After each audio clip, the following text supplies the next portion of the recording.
English para chilenos.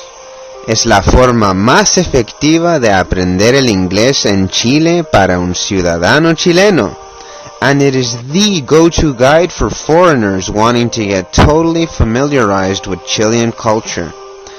Se basa fundamentalmente sobre la familiarización y lo ya integrado culturalmente para dominar el inglés.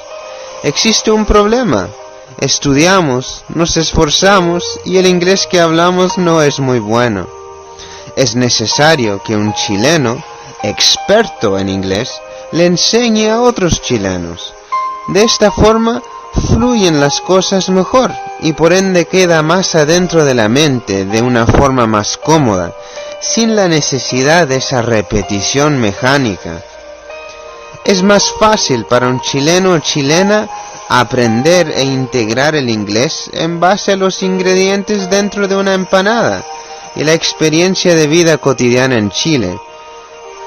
Mucho mejor que memorizar el inglés en base a las provincias de otro país, cuentos norteamericanos o puntos turísticos más visitados en Inglaterra.